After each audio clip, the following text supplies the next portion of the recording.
There is a particular kind of silence that fills a room when your parents are deciding in real time whether you are worth including. It is not a loud silence. It is not dramatic. It is the silence of being looked at and found insufficient, and the decision being made so quickly, so reflexively, that you understand it was never really a decision at all. It was just a habit. You were the habit. I grew up as the habit. My name is Priya Nair-Chandrasekaran. I am 41 years old.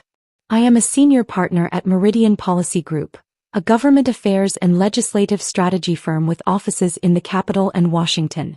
For the past 6 years, I have served as chief legal counsel to Senator William Caldwell, a relationship that began when he was a first-term senator navigating a regulatory dispute that 3 larger firms had assessed as unwinnable, and that I assessed as a matter of reading the statute more carefully than anyone else had bothered to. We won the case in 11 weeks. He called me the following Monday and said, "I want you on everything." I told him our retainer structure. He didn't flinch. That was 6 years ago. Senator Caldwell is now in his 3rd term, chairs the Commerce Committee, and is, depending on which political forecaster you read, either a likely presidential candidate in the next cycle or the most influential non-candidate in the party. Either way, he does not make significant moves without calling me first. My parents do not know this. My parents know that I am a lawyer. They know that I have an office downtown because my father drove past it once and mentioned the parking looked difficult. They know that I work in politics somehow, which is how my mother described my career at my cousin's wedding 2 years ago to a table of relatives who nodded politely and moved on to more interesting subjects. What they do not know is the shape of the life I have actually built. I stopped offering that shape to people who used it for target practice. My father, Suresh Nair, came to this country at 26 with an engineering degree for $100, and the specific ferocity of a man who has decided that failure is not a language he is willing to learn. He built a civil engineering consulting firm from a single room above a hardware store and grew it, over 30 years, into a company with 40 employees and a solid regional reputation. This is genuinely impressive. I have said so repeatedly and sincerely. The problem is not that my father built something. The problem is that he built it and decided it entitled him to judge the construction quality of everyone else's work, particularly mine. My mother, Kamala, is a more complicated architecture. She is warm, generous, funny in 3 languages, and capable of devastating precision when she feels her family's social standing is being threatened. She loves me the way some people love expensive things they are afraid to use, carefully from a distance, always slightly worried I will embarrass her. I was not the child they expected. I was the one who argued, who read instead of socializing, who got into Georgetown Law and came home for the summer after first year and spent 3 months in a low-grade argument with my father about whether law was a respectable career for a woman or merely a placeholder until the correct life began. The correct life, in his framework, involved a husband first and ambitions second, ordered in that priority without exception. I have a husband. His name is Daniel Chandrasekaran, and he is a cardiologist, and my parents adore him with a completeness they have never extended to me. When Daniel speaks at family dinners, my father leans forward. When I speak, my father checks his phone. Daniel finds this enraging in a way I have long since moved past. "You are literally more accomplished than anyone at that table," he said once, driving home from a particularly airless family dinner. "And they treat you like you're still 17 and failing calculus." "I never failed calculus," I said. "I know. That's my point." Daniel knows everything about my career. He has been at the firm dinners, the legislative receptions, the quiet celebratory drink when we won the Caldwell case in year 1. He has watched me build this for 12 years and has cheered at every floor. He is also the reason I haven't walked away from my family entirely. Not because he counsels patients, but because he loves them in the guileless way of someone who came from a family that was simply kind to each other, and he cannot quite believe the other kind exists, which keeps me connected to mine through the borrowed warmth of his incomprehension. The business was called Nair Build Consulting's new division, an infrastructure advisory practice my father had been developing for 2 years to serve state and federal contract opportunities. 40 years of civil engineering work, a new regulatory landscape, and a genuine opening in the market. On paper it was sound. My father had the expertise. He had the relationships. What he needed, he had determined after months of research, was political visibility, specifically, an endorsement from a senator with infrastructure credibility and national profile. He had landed on Senator William Caldwell. I learned about this at Sunday dinner in October, when my father spread his materials across the dining room table between the rice and the dal and began presenting his strategy with the focused energy of a man who had been rehearsing. He had prepared a packet, talking points, a letter of introduction from a local Chamber of Commerce contact who had a distant connection to someone on the senator's constituent services staff. This endorsement, my father said, tapping the packet, would open every door we need. Caldwell's name on this is worth 5 years of cold outreach. He was not wrong. I know exactly what the senator's endorsement is worth because I have spent 6 years understanding the value of every tool in William Caldwell's political toolkit, and infrastructure endorsements are currently among the most leveraged. I said nothing. I was eating. I was also, quietly, doing the arithmetic of the situation, measuring the distance between what I knew and what my father knew and what the consequences might be of closing that distance versus leaving it open. My mother looked at me across the table. "You work in politics," she said in the tone of someone acknowledging a minor hobby. "Do you know anything about Senator Caldwell's office?" "A little," I said. "We have a contact," my father said, not looking at me. "A constituent services staffer. It's handled." "I'm sure it is," I said. "This is very high-level work," my mother added, still looking at me. "Delicate. Political relationships are not something you can just navigate without experience." I looked at my dal. "Of course," I said. "It's not something for people who couldn't even hold a real job," she said. Her voice was not cruel. It was matter-of-fact, the way you state a category. "The sky is blue. Water is wet. Priya is not equipped for this. These are simply facts." I picked up my coffee cup. I nodded quietly. I said nothing. Daniel, across the table, had gone very still in the way he goes still when he is performing extreme self-control. I did not look at him. My father outlined the rest of his plan. He had an appointment, through his chamber contacts connection, with a constituent services coordinator at the senator's office for the following Tuesday. He would present the packet. He would make the case. He was confident. "Good luck," I said when he finished. He nodded, already moving on to something else. I should explain what my relationship with Senator Caldwell actually looks like because Chief Legal Counsel is a title that can mean many things, and in this case it means something specific. I am not on his official government staff.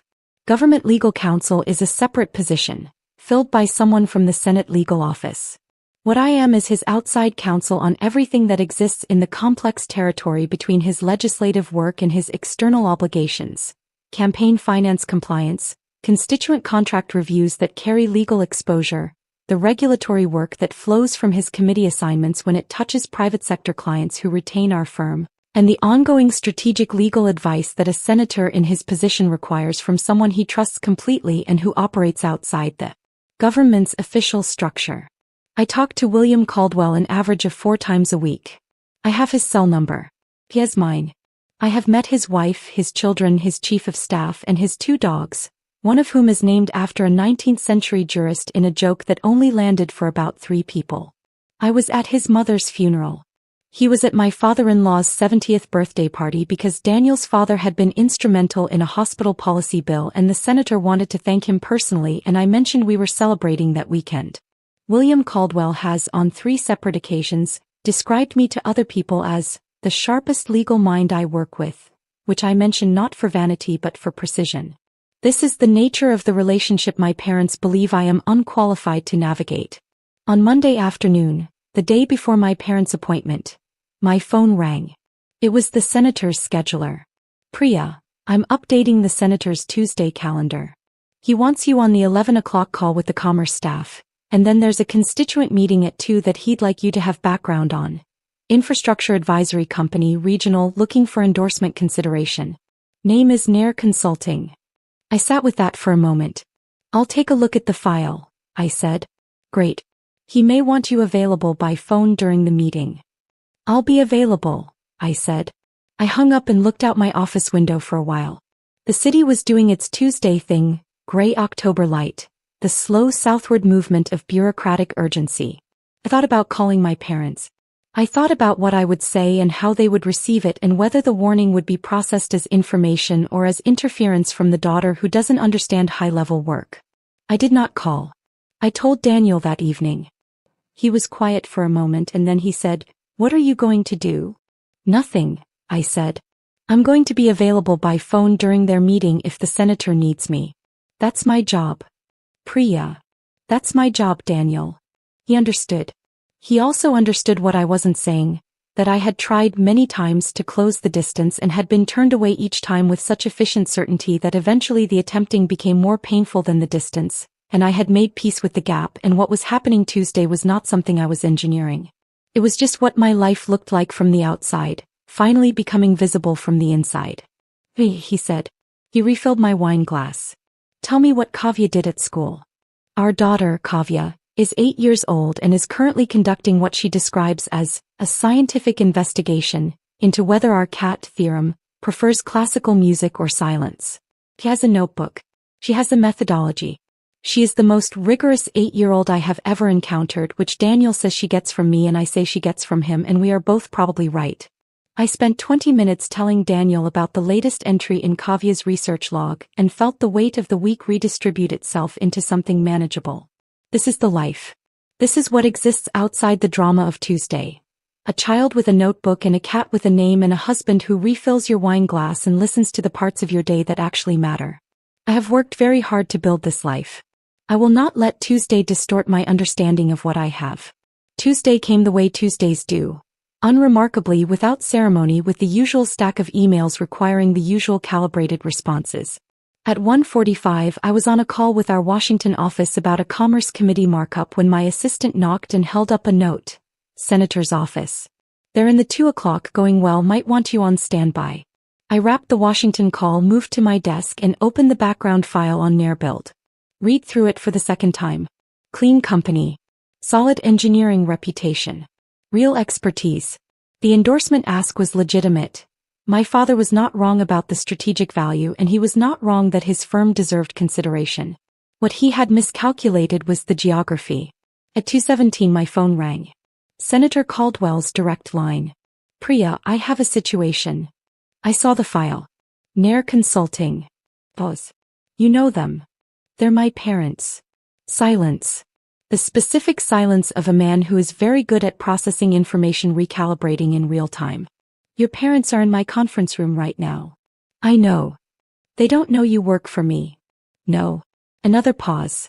I could hear very faintly in the background the ambient sound of his office, the particular acoustic texture of the wood-paneled conference room on the 3rd floor where constituent meetings happen, where my parents were sitting right now, rehearsed and polished with their packet.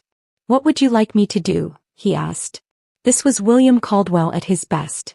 Not assuming, not deciding for me, asking the actual question. It is one of the reasons I have trusted him for 6 years. Nothing different, I said. Evaluate the endorsement on its merits. I'm not asking for anything either way. I know you're not. I'm asking what you want. I thought about my mother's voice at Sunday dinner. Not something for people who couldn't even hold a real job. I thought about how long I had been holding this particular job and how well, and how completely invisible that holding had been to the people who were sitting 20 blocks away in a senator's conference room believing they were navigating a world I didn't understand. I think, I said, that it might be useful for them to know the context. Before they leave. He was quiet for a moment. How do you want them to know? Naturally, I said. However it happens naturally. All right. Pause. Priya. For what it's worth, your firm's work for my office has been exceptional. I'm going to tell them that. That's your call, I said. It's also the truth. He hung up. I looked at my phone for a moment. Then I put it face down on my desk and finished my coffee and waited. At 2:41 my phone buzzed. A text from a number I didn't recognize, which resolved when I opened it into a message from my father's cell. Call me when you can. This was unusual. My father does not send texts that ask to be called. My father sends texts that contain information and require no response. The asking was new. I called. He answered on the first ring, which was also new. Priya. His voice had a quality I had not heard in it before. Not chastened exactly, because my father does not do chastened, but something adjacent. Something that had been compressed and was now slightly less compressed. Dad. How did the meeting go? Pause. We met with Senator Caldwell. I know. How did it go? He was very thorough. He had read the full file. Another pause. He spoke highly of his legal team. His outside counsel. A longer pause. He mentioned them by name. By firm name. Meridian Policy Group, I said. Silence. He said, my father continued slowly, that his chief legal counsel had been with him for 6 years. That she was, he used the word indispensable. He said he wouldn't make a significant legal or strategic move without her input. Pause. Then his secretary came in to confirm his 4 o'clock. She said the chief counsel had been on standby during our meeting in case the senator needed to consult. I said nothing. Priya. My father's voice had dropped. Is that you? Is that your firm? Yes, I said. The silence that followed was long enough that I counted it. Not deliberately, but because I have a habit of measuring silences the way you measure distances, to know what you're crossing. You didn't say anything, he said. On Sunday. You didn't ask. You could have told us. I tried to tell you things for a long time, I said. You were usually busy. Another silence. Different texture from the first. Less shock, more something that was beginning to understand itself as a different kind of feeling. He's going to consider the endorsement, my father said. Caldwell. He said he'd have his team review the full application and respond within 30 days. That's his standard timeline, I said. It means he's taking it seriously. His team, my father said. That's. His team will be thorough and fair, I said. Whatever they decide will be based on the merits of the application. I want you to know that clearly. I haven't said a word to him about your company except to confirm the family connection when he called me. You could have helped us, he said. Not accusing, genuinely uncertain, parsing something. I don't know that I could have, I said. Not without compromising both my professional relationship and your application's integrity. If the endorsement comes through, you need it to be real. You need it to be because your company earned it. Not because of me. He was quiet for a moment. That's. He stopped. Started again. That's a careful way to think about it. It's the only way to think about it, I said. It's my job. The word landed between us. My job. The job that wasn't real. The job for someone who couldn't hold one. I heard him exhale. Your mother wants to talk to you, he said. My mother came on the line with the energy of someone who has been waiting to speak for several minutes and has spent those minutes composing and discarding openings. Priya, she said. Mom. The senator's office, she said. You work. You've been working for him for 6 years? Chief legal counsel. Outside counsel technically. I'm not government staff. 6 years. He seemed to be doing the arithmetic. That's before his second term. Since the first term. I took the retainer in my 3rd year of practice. And you never, she stopped. We didn't know. No. Why? And in her voice was something I hadn't expected. Not embarrassment, though that was there too, but something raw. Something that wanted to understand genuinely how the gap had grown this wide. I thought carefully about what I wanted to say. Not what would hurt most. Not what would vindicate most. What was actually true. Every time I tried to share something about my work, I said, the conversation moved on. To Derek's projects or to whoever was getting married or to what I should be doing differently. After a while I stopped offering. I didn't stop doing, I just stopped offering. Silence. Sunday dinner, she said. What I said about. Mom. I stopped her gently. I'm not interested in the apology right now. I'm interested in whether this can be different. That's the only question that matters. Pause. Can it be? I don't know, I said. I think that depends more on you and Dad than on me. I'm not angry. I've been living a life that you haven't seen. And I've made my peace with that. What I don't know is whether you want to see it now. A long silence. Outside my window, the October afternoon had gone the color of old copper.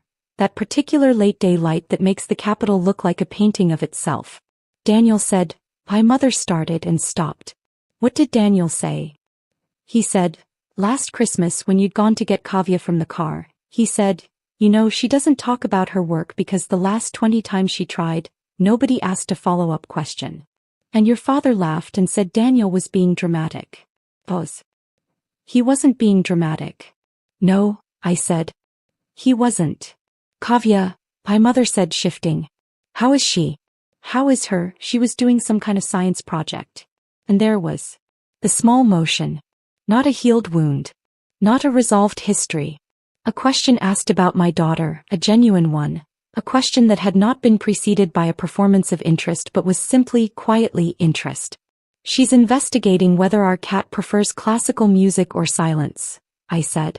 She has a hypothesis and a control group. My mother laughed. A real one, surprised out of her.